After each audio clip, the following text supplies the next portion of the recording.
Hi hello నమస్తే welcome to IK news 686. Maharashtra రాజకీయాల్లో ఓ కీలక ఘటన చోటు చేసుకుంది. ఆ రాష్ట్ర ఉప ముఖ్యమంత్రి అజిత్ పవార్ విమానం కూలిపోవడంతో దుర్మరణం చెందారు. ఈ ఘటనలో ఆయనతో పాటు విమానంలో ఉన్న మరో నలుగురు కూడా ప్రాణాలు కోల్పోయారు. ముంబై నుంచి బారావతి వెళ్తున్న ఈ ప్రైవేట్ ఎయిర్ క్రాఫ్ట్ ఉదయం 8:45 క్రాష్ అయినట్లు అధికారిక వర్గాలు తెలిపాయి. కూలిన వెంటనే విమానం నుంచి పెద్ద ఎత్తున మంటలు చెలరేగాయి. అజిత్ పవార్ జిల్లా పరిషత్ ఎన్నికల ప్రచారంలో భాగంగా బారామతిలో బహిరంగ సభకు వెళ్తుండగా ఈ ప్రమాదం చోటు చేసుకుంది. ఇక ఇదే అంశంపై మరింత సమాచారం మా స్పెషల్ కరెస్పాండెంట్ కుమార్ చంద్ అందిస్తారు. Good evening Kumar Chand. మహారాష్ట్ర రాజకీయాల్లో ఒక విషాద ఘటన చోటు చేసుకుంది. ఆ రాష్ట్ర ఉప ముఖ్యమంత్రి అజిత్ పవార్ విమానం కూలిపోవడంతో దుర్మరణం చెందారు. ఇక దీనికి సంబంధించిన అప్డేట్స్ కానీ ఇంకా మిగిలిన సమాచారం కానీ మీ దగ్గర ఉన్నది తెలపండి.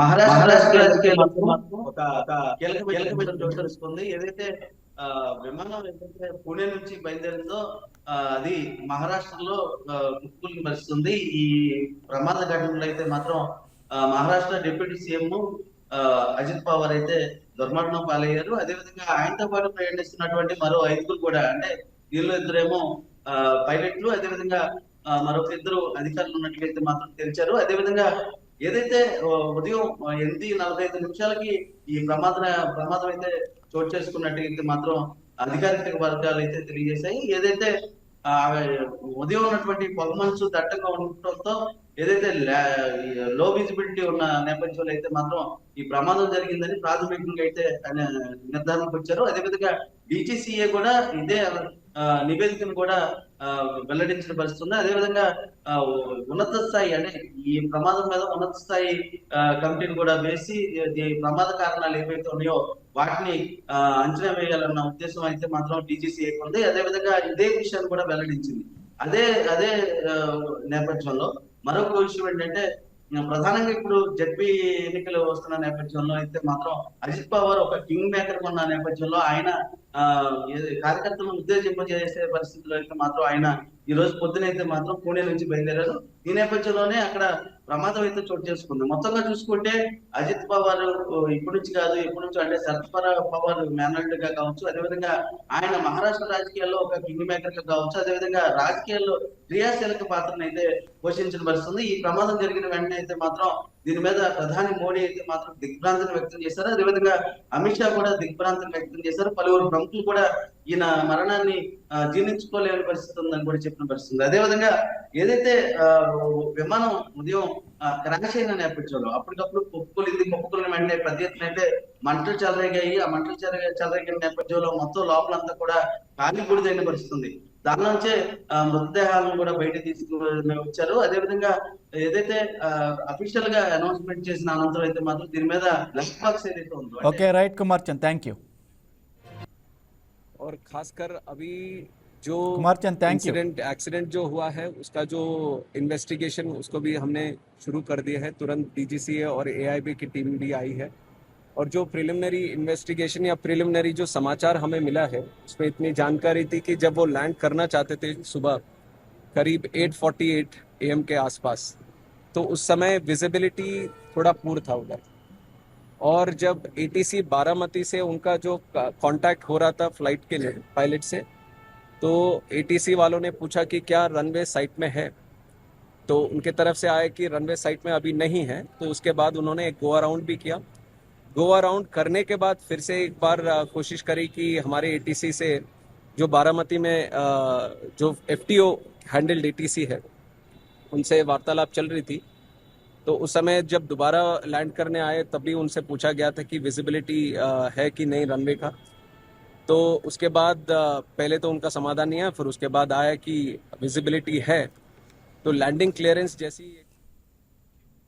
ఇక ఆంధ్రప్రదేశ్ డిప్యూటీ సీఎం పవన్ కళ్యాణ్ ఢిల్లీ పర్యటన కొనసాగుతోంది. ఈ పర్యటనలో భాగంగా కేంద్ర రైల్వే మంత్రి అశ్విని వైష్ణవ్ను కలిసి రైల్వే పెండింగ్ ప్రాజెక్టుల గురించి ఆయన చర్చించారు. పిఠాపురం రైల్వే స్టేషన్ను మోడల్ స్టేషన్గా అభివృద్ధి చేయాలని ఈ సందర్భంగా కోరారు. కేంద్ర హోంశాఖ మంత్రి అమిత్ షాతో కూడా పవన్ కళ్యాణ్ భేటీ కాబోతున్నారు. ఆంధ్రప్రదేశ్కు సంబంధించి ప్రత్యేక నిధులు విడుదల చేయమని కోరడంతో పాటు ప్రస్తుత రాజకీయాల మీద చర్చలు జరిగే అవకాశం ఉంది. అలాగే ఏపీలో త్వరలోనే ఖాళీ కాబోతున్న రాజ్యసభ స్థానాలపై కూడా వీరిద్దరి మధ్య చర్చలు జరిగే అవకాశం ఉన్నట్లు తెలుస్తోంది. త్వరలోనే కేంద్ర కేబినెట్ విస్తరణ జరుగుతుందని ప్రచారం జరుగుతున్న నేపథ్యంలో వీరి భేటీ ప్రాధాన్యత సంతరించుకుంది. ఇక ఇదే అంశంపై మరింత సమాచారం మా స్పెషల్ కరెస్పాండెంట్ రాజేష్ అందిస్తారు. Good evening Rajesh. Andhra Pradesh deputy CM Pawan Kalyan Delhi పర్యటనలో కేంద్ర రైల్వే మంత్రి అశ్విని వైష్ణవ్ను కలిసినట్లు తెలుస్తోంది. ఆల్రెడీ ఇప్పటి పిఠాపురం రైల్వే స్టేషన్ కూడా మోడల్ స్టేషన్గా అభివృద్ధి చేయాలని ఆయన కోరినట్లు తెలుస్తోంది. దీనికి సంబంధించి మీ దగ్గర ఉన్న అప్డేట్స్ ఏంటి? రైట్, రాజ్ కుమార్ ఆంధ్రప్రదేశ్ కి సంబంధించి డిప్యూటీ సీఎం పవన్ కళ్యాణ్ అటు ఢిల్లీలో పర్యటిస్తున్నారని చెప్పుకోవచ్చు. మొత్తం ఇవాళ కేంద్ర రైల్వే మంత్రి కూడా కొద్దిసేపటి క్రితం అటు పవన్ కళ్యాణ్ కూడా కలవడం జరిగింది. అయితే మొత్తానికి చూసుకున్నట్టయితే పలు రైల్వేస్ కి సంబంధించిన పలు పెండింగ్ ప్రాజెక్టులతో పాటు ప్రత్యేకంగా పిఠాపురానికి సంబంధించి ఒక మోడల్ రైల్వే స్టేషన్ గా తీర్చిదిద్దాలంటూ కూడా ఇప్పటికే అటు కేంద్ర రైల్వే మంత్రి కూడా కోరడం జరిగింది. అంతేకాకుండా 2030 జాతీయ రైలు ప్రణాళిక అనుగుణంగా లెవెల్ క్రాసింగ్ తొలగించేందుకు ట్రాఫిక్ నియంత్రణకు సహకరిస్తున్నందున పిఠాపురానికి సంబంధించి ఆత్మహత్య ముఖ్య కేంద్రంగా కూడా తీర్చిదిద్దాలంటూ కూడా అటు రైల్వే శాఖ మంత్రి కూడా పవన్ కళ్యాణ్ కోరడం జరిగింది. అంతేకాకుండా అష్టదశ శక్తి పీఠానికి సంబంధించి కావచ్చు, అలాగే శ్రీపాద వల్లభ స్వామి కొలువైన క్షేత్రానికి సంబంధించి పిఠాపురంలో దానికి వేరే రాష్ట్రాల నుంచి కావచ్చు పెద్ద ఎత్తున భక్తులు వస్తున్నారు కాబట్టి అక్కడ ప్రత్యేకంగా రైల్వే సంబంధించిన సౌకర్యాలు కల్పించాలంటూ కూడా ఆయన కోరడం జరిగింది. అంతేకాకుండా రేపు 1వ తారీఖు నుంచి కూడా ప్రత్యేకంగా పార్లమెంట్ లో బడ్జెట్ ప్రవేశపెడుతున్నారు కాబట్టి ఆంధ్రప్రదేశ్ కు సంబంధించిన పెండింగ్ నిధులు కావచ్చు, అలాగే అమరావతి నిర్మాణానికి, అలాగే రాజధానితో పాటు పోలవరానికి సంబంధించి అంటే ప్రత్యేకంగా ఆంధ్రప్రదేశ్ కు సంబంధించి నిధుల విడుదల చేసే విషయంలో మాత్రం అటు పవన్ కళ్యాణ్ కొంత కీలక పాత్ర పోషిస్తున్నారు. దానికి సంబంధించి కేంద్ర ప్రజలతో కూడా పవన్ కళ్యాణ్ ప్రత్యేకంగా భేటీ అవుతున్నారు. నిన్న మధ్యాహ్నం ఆయన అటు ఢిల్లీ చేరుకున్నారు. అయితే కొద్దిసేపు క్రితం రైల్వే శాఖ మంత్రితో మాట్లాడిన తర్వాత పూర్తిగా అటు పిఠాపురంతో పాటు అటు రాష్ట్రంలో ఉన్న రైల్వే ప్రాజెక్టుకు సంబంధించి అటు Vizag to Vijayawada metro project కావచ్చు, అలాగే అమరావతి రాజధానిలో ప్రత్యేకంగా రైల్వే లైన్ సంబంధించి ఇప్పటికే కూటమి ప్రభుత్వం ఒక ప్రణాళిక సిద్ధం చేసింది కాబట్టి దాని మీద మొత్తం కూడా అటు కేంద్ర పెద్దలతో అయితే డిప్యూటీ సీఎం మాట్లాడబోతున్నారని చెప్పవచ్చు. ఇంకా ప్రధానంగా మరి కాసేపట్లోనే అటు కేంద్ర హోంశాఖ మంత్రి అమిత్ షాతో కూడా పవన్ కళ్యాణ్ ప్రత్యేకంగా భేటీ కాబోతున్నారు. ఆంధ్రప్రదేశ్ కు సంబంధించి కొద్దిసేపటి క్రితం సబ్ క్యాబినెట్ లోకేష్ తో కూడా భేటీ అయ్యి ఆంధ్రప్రదేశ్ లో ప్రధానంగా కొన్ని మార్పులు చేయాలి, అలాగే సోషల్ మీడియాకి సంబంధించి కొంత నియంత్రణ చట్టాలు తీసుకురావాలంటూ కూడా ఇక్కడ ఆల్రెడీ లోకేష్ సబ్ కమిటీతో మాట్లాడుతున్నారు. Okay right Rajesh, thank you.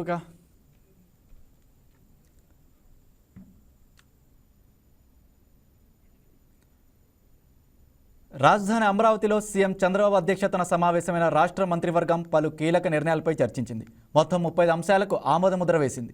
ఇందులో అమరావతిలోని వివిధ వర్గాలకు ప్రయోజనాలు, రాష్ట్రంలో భూ కేటాయింపులు, మహిళా అథ్లెట్ జ్యోతి ఎర్రాజీకి ప్రయోజనాలు కల్పించే అంశాలతో పాటు మరికొన్ని నిర్ణయాలు కూడా ఉన్నాయి. అలాగే కల్తీనైపై తాజాగా సుప్రీంకోర్టులో సిట్ వేసిన ఛార్జ్షీట్ పైన కూడా చర్చించారు. కేబినెట్ నిర్ణయాలపై మరిన్ని అప్డేట్స్ మా కరెస్పాండెంట్ ప్రసాద్ అందిస్తారు. రైట్ ప్రసాద్, సీఎం చంద్రబాబు అధ్యక్షతన సమావేశమైన రాష్ట్ర మంత్రివర్గం పలు కీలక నిర్ణయాలు తీసుకున్నట్లు తెలుస్తోంది. దీనికి సంబంధించి మీ దగ్గర ఉన్న సమాచారం ఏంటి?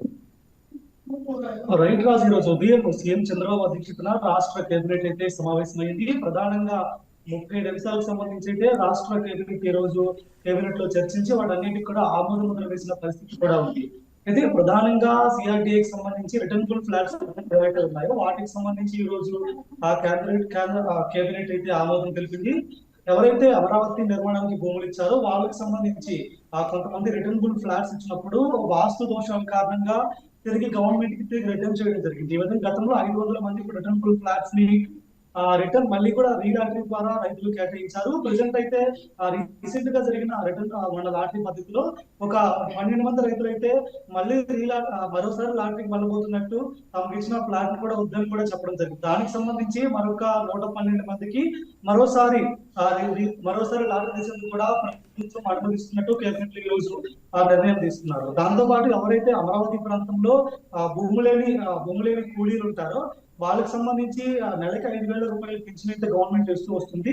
ఇన్ కేసు అలాంటి వాళ్ళు ఎవరైనా చనిపోతే వాళ్ళ పిల్లలకు కూడా కొత్తగా ఈ పెన్షన్ వర్తింపజేసేలా కొత్త రకంగా ఈ రోజు ప్రభుత్వం అయితే ఆమోద ముద్ర వేసింది కూడా చెప్పొచ్చు. దీంతో పాటు పల్నాడు జిల్లా పిడికిరాలకు సంబంధించి వైద్య కళాశాలను PPE మోడల్ అభివృద్ధి చేసేందుకు కూడా కేబినెట్ ఆమోదం తెలిపింది. కొత్తగా అక్కడ ఉన్నటువంటి 333 బెడ్స్ ని 420 బెడ్స్ పెంచేందుకు కూడా ఈ రోజు ఆమోదం తెలిపిన పరిస్థితి ఉంది. అదేవిధంగా శ్రీ వెంకటేశ్వర యూనివర్సిటీలో 33 ఎకరాల భూమిని వ్యవసాయ మార్కెట్ కేటాయించేందుకు కూడా ఈ రోజు ప్రభుత్వం అనుమతి తెలిపింది. చిత్తూరు జిల్లా పొలంనేరు ప్రాంతంలో ప్రజెంట్ ఉన్న ఏదైతే వ్యవసాయ మార్కెట్ ఉందో అది అక్కడ ఎక్కువ వ్యవసాయ ఉత్పత్తులు ఉత్పత్తి అవ్వడం వల్ల ఆ మార్కెట్ సరిపోవడం లేదు. సో దగ్గరలో ఉన్న ఎస్వి యూనివర్సిటీలో 3 ఎకరాల భూమిని దానికి కేటాయిస్తే రైతులందరూ కూడా ఎటువంటి ఇబ్బంది లేకుండా వ్యాపారం చేసుకోవడానికి వీలుంటున్న నేపథ్యంలో ఈ ఎస్వి యూనివర్సిటీ భూమిని కలండర్కి సంబంధించి వ్యవసాయ మార్కెట్ ఇచ్చేందుకు కూడా ఈ రోజు ప్రభుత్వం ఆమోదం తెలిపింది. దాంతో పాటు క్రీడలు. Okay Prasad, thank you. ఇక అల్లూరి సీతారామరాజు జిల్లాలో అరకు చలి ఉత్సవ్కు సిద్ధమవుతున్న అధికారులు ఏర్పాట్లు ముమ్మరం చేస్తున్నారు. జనవరి 29న ముఖ్యమంత్రి పర్యటన నేపథ్యంలో అన్ని ఏర్పాట్లను యుద్ధ ప్రాతిపదికన పూర్తి చేస్తున్నారు. ప్రధాన వేదిక, హెలిప్యాడ్, భద్రత ఏర్పాట్లను జిల్లా కలెక్టర్ ఏఎస్ దినేష్ కుమార్ క్షేత్రస్థాయిలో పరిశీలించారు. ఇక అరకు ప్రతిష్టకు తగ్గట్టుగా వేడుకలు ఘనంగా జరగనున్నాయి. దీనిపై మరింత సమాచారం మా స్పెషల్ కరెస్పాండెంట్ సూర్యారావు అందిస్తారు. గుడ్ ఈవినింగ్ సూర్యారావు, అక్కడ చలి ఉత్సవ్కు సంబంధించిన ఏర్పాట్లు శరవేగంగా ఎలా సాగుతున్నాయి అంటున్నారు? Good evening. ప్రస్తుతం మనం అరకు ప్రాంతంలోనే ఉన్నాం. ఇక్కడ రేపటికి రాష్ట్ర ముఖ్యమంత్రి పర్యటన నేపథ్యంలో ఇక్కడ ఏర్పాట్లు అయితే సిద్ధం చేస్తున్నారు. అలాగే జిల్లా కలెక్టర్ పర్యవేక్షణలో ఈ కార్యక్రమాలన్నీ నిర్వహిస్తున్నారు. ఇక్కడ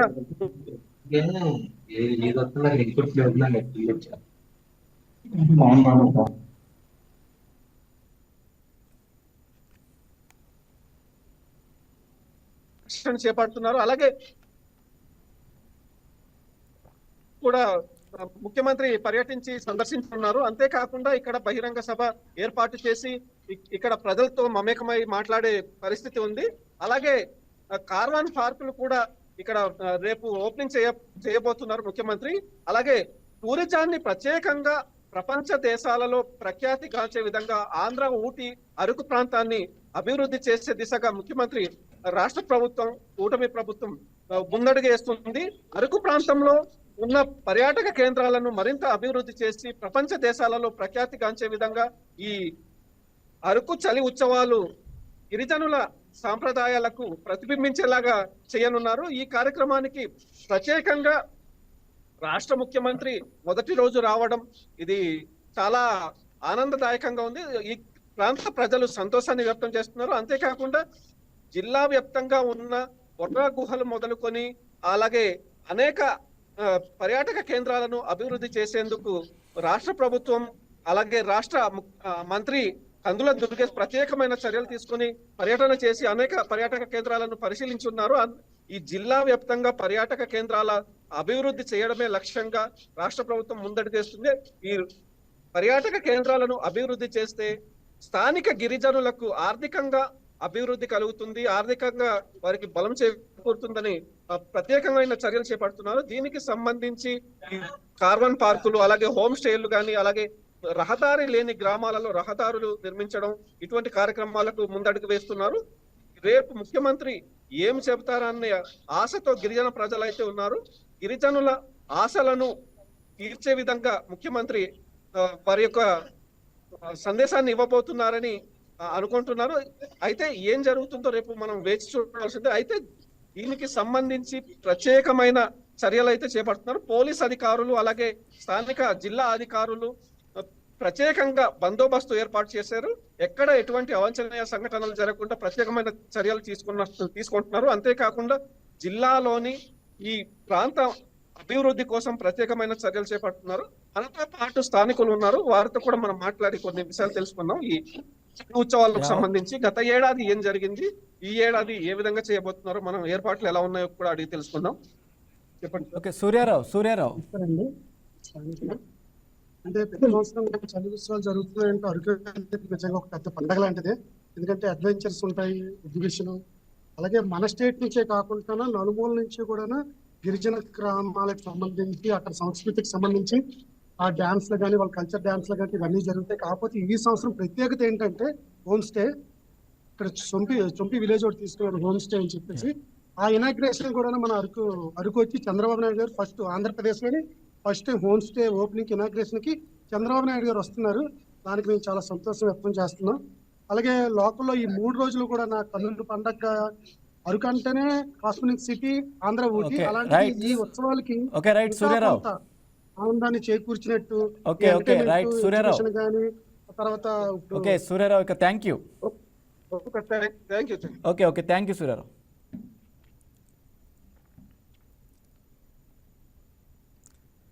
ఇక ఎర్రచందనం స్మగ్లింగ్కు సహకరించారనే కారణంతో ఇద్దరు అటవీ శాఖ ఉద్యోగులను ఆంధ్రప్రదేశ్ ప్రభుత్వం డిస్మిస్ చేసింది. అన్నమయ్య జిల్లా పీలేరు రేంజ్ పరిధిలోని ఇద్దరు అధికారులపై చర్యలు తీసుకుంది. ఇద్దరిని విధుల నుంచి శాశ్వతంగా తొలగిస్తూ జనవరి 3వ తేదీన జిల్లా అధికారి ఉత్తర్వులు కూడా జారీ చేశారు. అయితే ఉన్నతాధికారుల గోప్యతతో విషయం కాస్త ఆలస్యంగా వెలుగులోకి వచ్చింది. ఎర్రచంద్రం అక్రమ రవాణాకు సహకరించిన ఇద్దరు అటవీ శాఖ ఉద్యోగులను ఏపీ ప్రభుత్వం ఇక డిస్మిస్ చేసింది.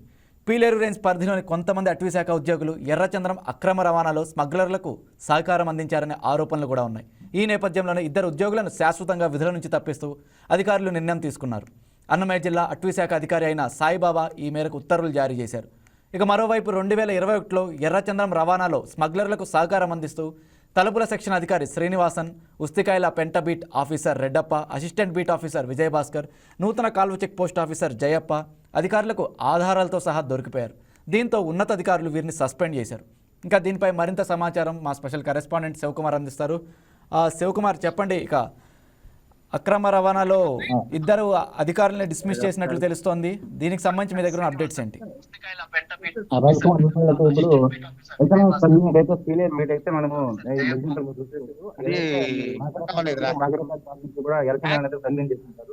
సో ఇదే తరుణంలో చూసుకున్నట్లయితే మనము ఇద్దరు అటవీ శాఖ అధికారులు పూర్తి స్థాయిలో ఎవరైతే ప్లగ్లింగ్ చేస్తున్నారో వారు సహకరిస్తున్నారనే ఉద్దేశంతో అటవీ శాఖ అధికారులు అయితే చెప్పడం జరిగింది. సో దీనికి సంబంధించి ఆంధ్రప్రదేశ్ ప్రభుత్వం ఏదైతే ఉందో వెంటనే యాక్షన్ తీసుకునేసి ఎవరైతే సహకారం అందిస్తున్నారో వాళ్ళని వెంటనే సస్పెండ్ చేయడం జరిగింది. సో ఇదే కారణంగా 3వ తేదీ ఏదైతే సస్పెండ్ చేశారో దీనికి సంబంధించి జిల్లాధికారి సస్పెండ్ చేసిన తరుణంలో ఉన్నతాధికారులు దీనైతే గోప్యంగా ఉంచడం జరిగింది. ఇది ఆలస్యంగా వెలుగులోకి వచ్చింది. మరి చూసుకున్నట్లయితే దీనికి సంబంధించి 2021లో ఎర్రచంద్రం రవాణా స్మగ్లింగ్ సహకరించినటువంటి తలుపుల సెక్షన్ అధికారి శ్రీనివాసు, అదేవిధంగా ఉస్తికాయల పెంట బీట్ ఆఫీసర్ రెడ్డప్ప మరియు Kalva check post officer Jayappa, Vijayabhaskar అయితే పట్టుకోవడం జరిగింది. అధికారులు పట్టుకున్న తర్వాత వెంటనే వాళ్ళపైన యాక్షన్ తీసుకొని సస్పెండ్ చేయడం జరిగింది. మరి ఏదేమైనా కానీ మన డిప్యూటీ సీఎం అలాగే అటవీ శాఖ మంత్రి పవన్ కళ్యాణ్ ఆదేశాల మేరకు మంగళంలో చెక్ పోస్ట్ ఏదైతే ఏర్పాటు చేస్తారో రిటర్న్ చెక్ పోస్ట్ సంబంధించి ఎవరైతే పూర్తి స్థాయిలో రిటర్న్ సహకరిస్తారో వాళ్ళందరిపై కూడా పూర్తి యాక్షన్ తీసుకొని చెప్పడం జరిగింది. మరి అలాంటి తరుణంలో అటవీ శాఖ అధికారులకు సంబంధించి పూర్తిగా సహకరిస్తున్న వారిపైన యాక్షన్ తీసుకోవడం జరిగింది.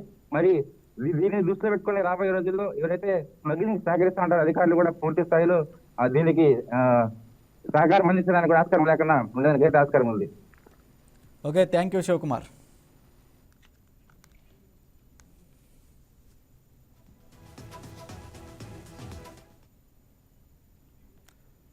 అంబేద్కర్ కోనసీమ జిల్లా చుట్టూ సువిశాలమైన సాగర తీరంతో పాటు 3 వైపులా గౌతమి, వశిష్ఠ, వైనతీయ నదులు పారుతూ పచ్చని కొబ్బరి తోటల మధ్య పచ్చని తివాచీ పరిచినట్లు ప్రకృతి ఆహ్లాదకరంగా ఉంటుంది. అయితే కొంతమంది స్వార్థపరుల చర్యల వల్ల గోదావరి తీర ప్రాంతానికి గుండెకోత మొదలైంది. వరదల కారణంగా ఒక పక్క తీర ప్రాంతం నది కోతకు గురై లంక గ్రామాలను కబలిస్తోంది. మరోపక్క అక్రమ మట్టి తవ్వకాల వల్ల నది కోతలు మరింత ఎక్కువై లంక గ్రామాల ప్రజలు ఆందోళన వ్యక్తం చేస్తున్నారు. రాత్రి వేళల్లో లంక గ్రామాల్లోని మట్టిని అనుమతులు లేకుండా అక్రమంగా తవ్వి ఇటుక బట్టీలకు తరలిస్తున్నారు. దీంతో స్థానికుల నుంచి పెద్ద ఎత్తున నిరసనలు కూడా వెలువెత్తుతున్నాయి. రెవెన్యూ అధికారులు, మైనింగ్ అధికారులు అక్రమ బట్టి తవ్వకాలపై అప్పుడప్పుడు దాడులు చేసినప్పటికీ కూడా జరిమానా విధించి వాళ్ళు చేతులు దులుపుకుంటున్నారనే ఆరోపణలు కూడా గట్టిగానే వినపడుతున్నాయి. అక్రమ మట్టి తవ్వకాలు శాశ్వతంగా నిలిపివేసేందుకు అధికారులు చర్యలు తీసుకోవడం లేదనే బాహాటంగానే అందరూ విమర్శిస్తున్నారు. అక్రమ మట్టి తవ్వకాలు ఆపకపోతే భవిష్యత్తులో వరదలు గ్రామాలను ముంచెత్తే అవకాశం ఉందని నిపుణులు హెచ్చరిస్తున్నారు. ఇక దీనిపై మరింత సమాచారం మా మరో స్పెషల్ కరెస్పాండెంట్ అందిస్తారు. రైట్, చెప్పండి. ఇక అంబేద్కర్ కోనసీమ జిల్లా చుట్టూ కూడా అక్రమ మట్టి తవ్వకాలు జరుగుతున్నాయని తెలుస్తోంది. దీనికి సంబంధించి మీ దగ్గర ఉన్న సమాచారం ఏంటి వెంకటేశ్వర్ గారు?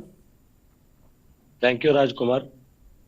అంబేద్కర్ కోనసీమ జిల్లాలో ఇటీవల వరదలు తగ్గుముఖం పట్టి సాధారణ స్థితికి రావడంతో ఈ ప్రాంతం అంతా కూడా మట్టి మాఫియా పెట్టుకుపోతుందని చెప్పుకోవచ్చు. రాత్రి సమయాల్లో ట్రాక్టర్లోనూ అదేవిధంగా లారీల మీద ఈ అక్రమంగా లంక మట్టి ఏదైతే ఉందో లంక మట్టిని తరలించుకుపోతున్నారు.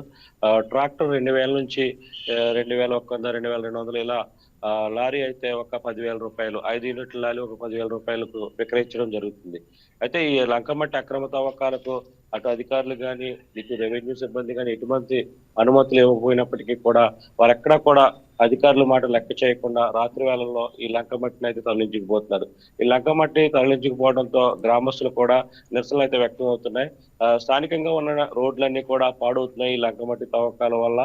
అటుగా వెళ్తున్న ట్రాక్టర్లు ఏవైతే ఉన్నాయో ట్రాక్టర్లు, లారీల వల్ల కూడా ఈ రోడ్లన్నీ కూడా తీవ్రంగా పాడవుతున్నాయని స్థానికులు ఇప్పటికే పోలీసులకు, రెవెన్యూ అధికారులకు ఫిర్యాదులు చేస్తున్నారు.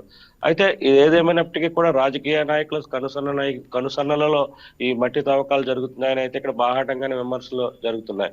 ముఖ్యంగా అంబేద్కర్ కోనసీమ జిల్లాలో ఈ ప్రాంతం అంతా కూడా గౌతమి, వశిష్ట, వైనతే ఈ 3 నదులు కూడా ఈ ప్రాంతం చుట్టూ ప్రవహిస్తాయి.